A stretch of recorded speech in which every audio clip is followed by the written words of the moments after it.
Hi everyone, welcome back to Casting Cauldron. I'm recording directly to my software video editing program, KindMaster, which is primarily for mobile phone. And in trying to learn about it, I've just discovered this feature. So maybe this will make it a little bit faster. Today, I want to make another short video on scrying. I will call this scrying video number 2 or episode number 2. Now this is a magical channel, and if you are new here and you are only surfing for entertainment and curious about, different things, and you're not sincere about truly learning how to use your mind, connect to nature, work at an altar, and all the things that go with that in a magical practice such as Wicca and all other practices related to that, you do not understand scrying, divination, or clairvoyance, I'm going to have to ask you to click away at this time, because this is more of information for those that are truly serious, that have either purchased a book or have watched a few videos, and they've maybe even got an altar started.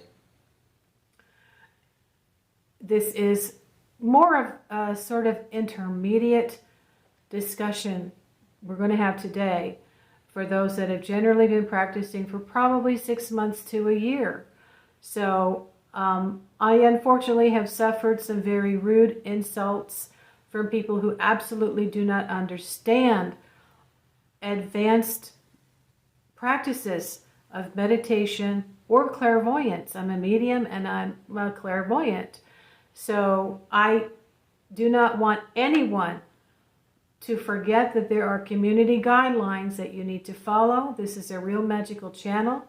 And if you can't say something somewhat inquisitive, or, I found one particular thing to be helpful, not just interesting, okay?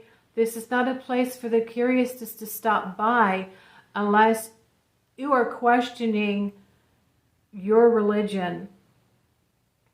If it is, say in the United States here, Christianity or something else, and you really want to learn about witchcraft, okay? I am a witch, I am a medium, and I am a clairvoyant. So, that being said, I'm sorry I have to make everybody suffer through that disclaimer every time now, but I think it's important for a lot of people to make it clear that they either have, a certain type of information, and if they're not going to like that, and I'm hearing other channels say the same thing, if this triggers you in any way, we do not need to suffer any negative comments or insults. That's violating community guidelines. What you don't know what you don't know. So, if you're a beginner and you're questioning things and you're seriously trying to understand why you're not happy and you're confused and you really are not finding any answers in mainstream, say Christianity, for example, all right? My firm belief is that we all need to make the connection to nature. We are not a part of nature. We are nature. And if you know anything about biology, if you want to look into it, you will see that when things die, they go up in the air, but then they also they go up in the air. Particles of whatever has died or has been buried in the earth actually goes up into the air. And so there's particles of people and things that we've eventually become a part of. Even if we've just breathed in one particle of it, we are part of everything, and everything is a part of us. And this is the mindset that you should kind of go into when you are learning scrying or divination. Now, my first video, which I made last week, and I'm trying to make some regular Sunday vlogs. I'm kind of tired tonight, if you noticed. I got up earlier today and I had an all-day headache yesterday. So the video I made previously, I spoke mostly about the darkness of scrying and the sensory deprivation and the going within, and primarily using water, but also using the flame of a candle. Now that type of scrying is generally considered hydromancy, or really very, very similar to mirror scrying. The mirror is more like frozen water, frozen black water, or it can be a regular silver mirror. It's still like frozen water. It's a reflective surface, and that's going to primarily help you connect with your subconscious mind. Now, I recently read that non-reflective surfaces are generally used for black mirror scrying, and it's interesting because I made myself a mirror that's not very shiny, and at first I was hard on myself, critical with myself for not making it shiny, but I'm finding that these shiny mirrors are more for getting in touch with trying to see your face in a different shape. When you're first learning to try to mirror scry, to maybe see what you look like in another life. And see, these kind of things could freak someone out if you haven't already studied the preliminary basics of this path, and that is that we are really working towards connecting with our subconscious mind, working at an altar, and gaining self-knowledge. That is a very, very big part of this practice. So there are many different forms of scrying, and I have primarily used a blue goblet with the reflection of a candle flame on it. However, I've also used tarot. Now, tarot is a divination tool that you would use before, during, and after either your dream work spell or another type of a spell at your altar. So this is actually a very important integral part of your magical practice, and you will eventually have to choose a divination tool. Now, I was led to the tarot, and it was actually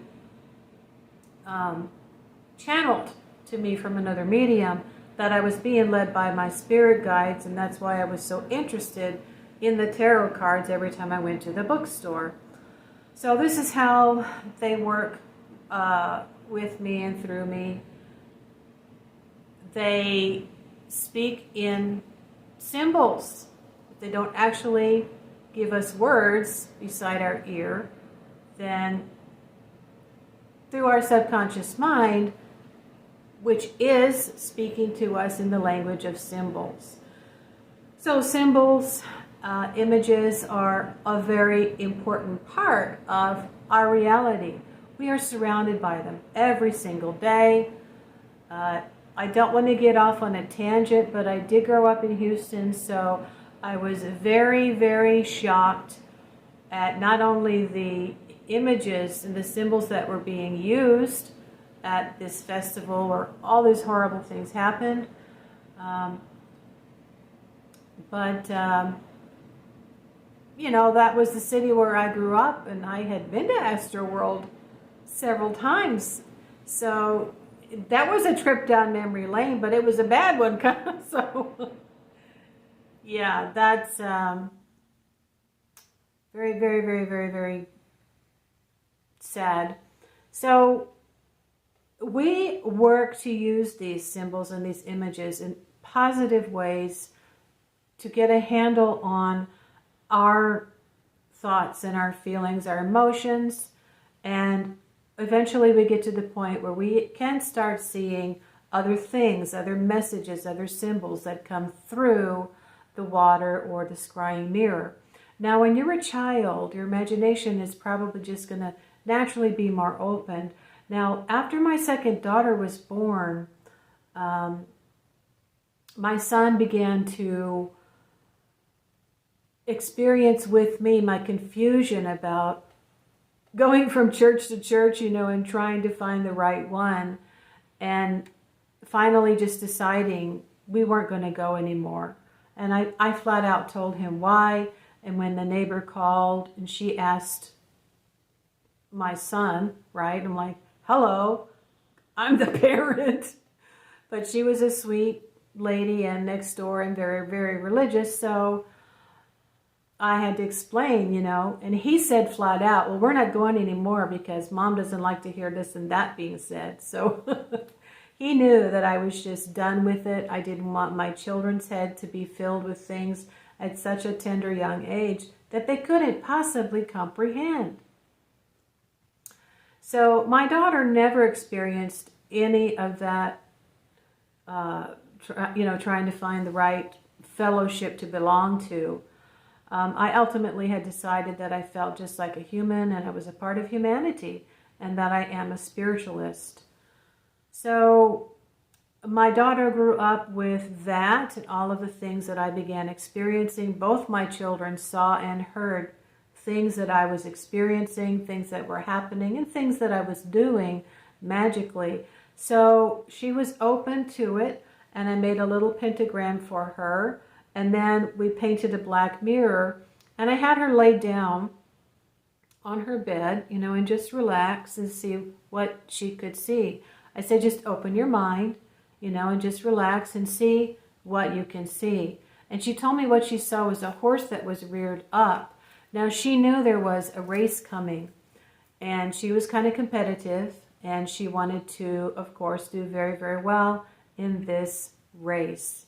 So depending on your age and your level of advancement in your magical practice, you're either going to see things that you already know about, or you're going to see things that are possibly coming about in the near future, or possibly the far future, depending on your particular makeup, personality characteristics, or possibly even some other type of spirit. Now, if you start seeing things that you think are scary, then you're either possibly getting in touch with your fears and what you think is on the other side, and need to maybe step back from it for a while. Now, in speaking about all the different types of divination, I feel I should share with you this book. It's very, very good. Divination for Beginners by Scott Cunningham. And this is one of the many books that I had purchased. And, I meant to throw those away. Okay. Oh gosh, so much wonderful information in here. I was particularly interested in the part about magic mirrors. And believe you me, many things that I have tried, I ventured in with questions, trepidation, and I really just had to meditate a lot and read a lot before I could decide to venture into an area that I really didn't know or remember anything about from a past life. And so here are the many different types of mirrors, if you're not familiar. Venus mirror, Mars mirror, Saturn mirror, Mercury mirror. Okay, and the dark mirror. Now, in using my blue goblet, what's the color for that? Silver, gold. Sorry, Mercury. Just a globe of glass filled with mercury. Oh, that's silver. Copper, iron, lead. All right. I don't know what would really relate to blue, except I would say air. Clouds are made of both water and air. So to me, blue would be water. My blue goblet had water in it, and then I would gaze at the reflection of the candle flame on it.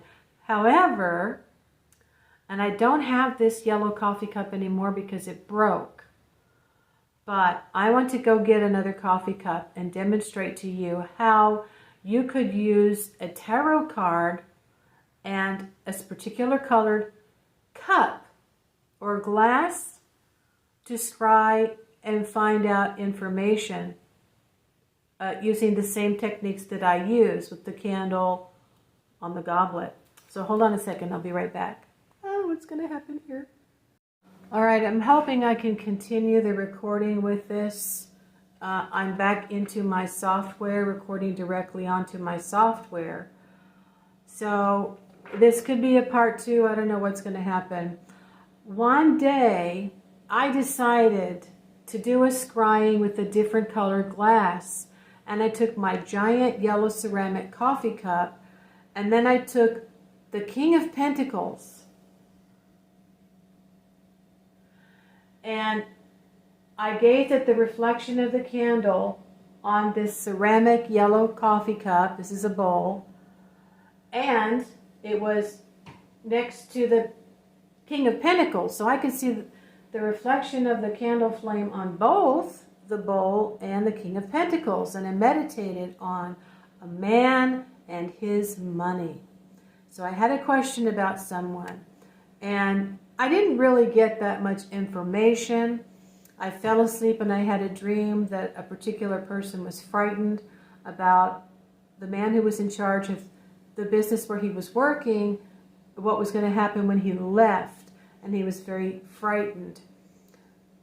So that's what I got out of that. But then there was another time where I think I just used my blue goblet and a card to represent my husband, I believe. And I asked about this car that I was trying to sell. It was kind of a jalopy, and nobody wanted it. So my son is crazy about cars. He always has been. He was about 14. And I really felt my spirit guide said to me one day, oh, just give it to Michael, you know, it'll make him happy. So I did. Oh my God, that was the happiest boy on the planet. He started painting it black with black paint, and I thought, you know, he can practice driving around the block. He's only 14. He can't get a license yet. So what happened was, with whatever card I chose and my meditation and, you know, the car, I picked up on my husband's thoughts, and that I found out that, well, let me tell you, I dreamed my husband was driving the car down the street, and I'm like, what's he doing driving the car, right? And I woke up and I found out, I don't know, a couple days later, I guess, my husband was actually jealous. I decided to give that jalopy to my son. So, yeah, that's mind reading in your dream, guys. So, now tarot is artwork, and it's brilliantly designed. This is a good way to start scrying with artwork, scrying with tarot, and along with, I think it's always a good idea to have a glass of water nearby. It acts as a portal. And then, as I've always said, the candle flame works to activate your psychic centers. So, now back to the books. Where did I put the books? Hold on.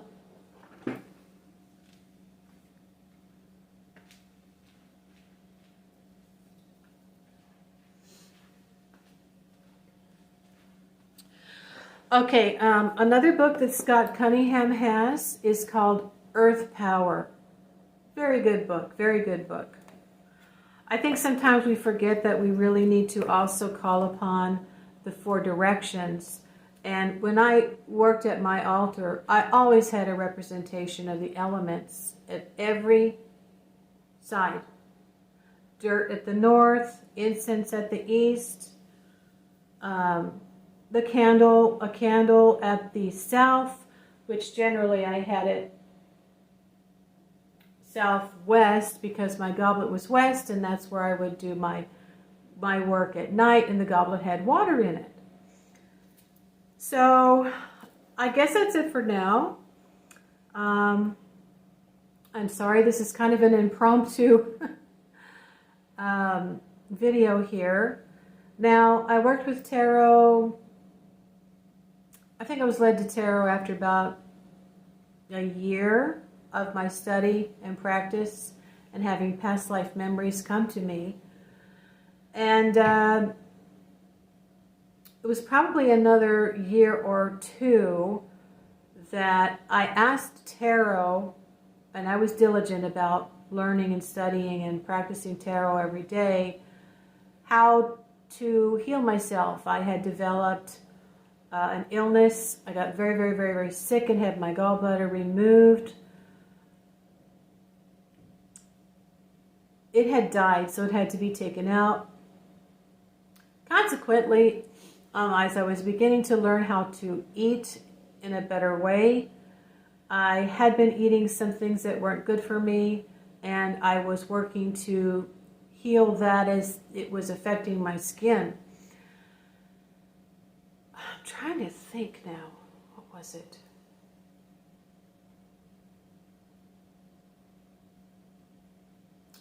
I'm not sure if it was that or that I had been told. I don't think I had yet been told that my cholesterol was high, but I was really struggling to get myself healed. And so I'd ask the tarot every single night, what do I do? What do I do? What do I do? You know, I'm suffering. And one night, where is it? Hold on, let me go get it.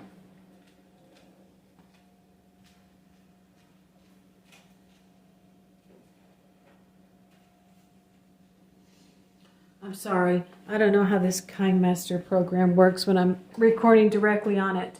I had a dream that, and as you see, there's a hand here, right? Holding the Ace of Pentacles. A hand came out and grabbed this and slowly brought it to me like, hey, hey, look here, pay attention. And it kept bringing it further and further and further in, right to my face, as close as it could possibly go. And I woke up. There was no way to possibly deny that this was information coming to me. So as I meditated on it and thought about it constantly for several days, I decided maybe this had to do with a vitamin. Pill, right? So I went to the health food store, which is a habit of mine. My father used to do that. And I think I inquired about vitamin E because I knew vitamin E was good for the skin. So I got some vitamin E capsules and I began taking those. Now, not too long after that, I started looking into vitamin C and the importance of vitamin C. I think I did a vitamin C flush on myself one day with my notebook and the taking of the vitamin C. And I mean, I really kept track, discovered I was severely deficient and began looking on how to take vitamin C and how much. So after that, I thought, I wonder if I should take vitamin A, but I'd already started juicing to try to clear out my system and clear up my skin. And carrots is something that I've done off and on for many years. So we did the carrots, which has vitamin A, and then it occurred to me, oh my gosh, A, C, and E. And I heard later that these are the top 3 vitamins. If you ever question what type of a supplement you should probably be taking, these are 3 of the top important vitamins that people can take or, you know, maybe should take. Vitamin C for sure. And then you can ask your doctor about vitamin A and vitamin E, depending on what type of medications you might be taking. But yeah, you hear this a lot. Vitamin A, vitamin C, and vitamin E. So this is an example of how scrying with a divination tool such as tarot can bring forth information.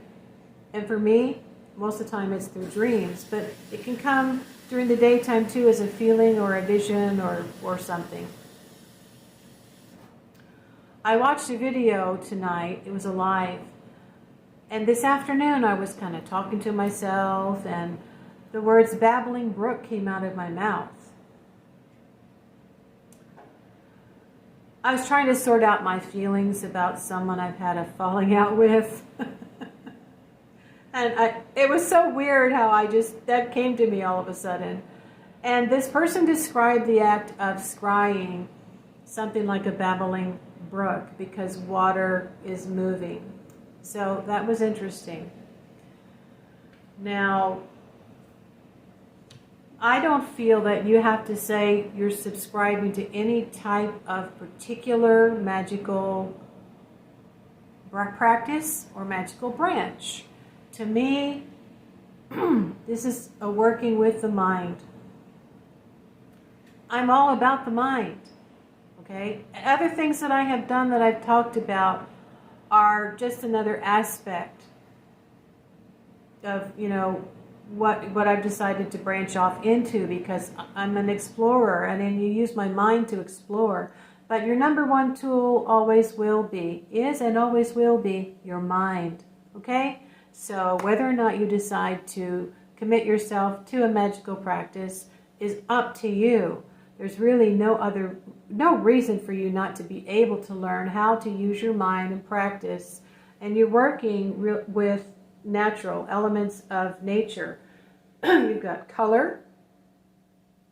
You've got ceramic. I don't know if that has anything to do with it, but you've got artwork, representations of an idea. And you've got something that we're very familiar with, the sun. And it illuminates. And when it comes to we need it, our mind, and it helps us to feel good. If you're out in the sun for a few minutes and you feel the warmth, you can feel very, very charged, right? Aroused, whatever. This helps to kind of charge your spiritual body. And in my case, I had a lot of astral travels because of it while I was sleeping. And then again, we've got the color of the candle. Now a candle has every element of nature there. The fire is going because of air. And we've got fire, and then the candle is solid, but then when it melts, there's a watery liquid. So it's got all of the elements there, okay? So that's it for now. I'm going to try to piece this together and put it up. And leave your comments and questions below. And thank you so much for watching. See you on the next video.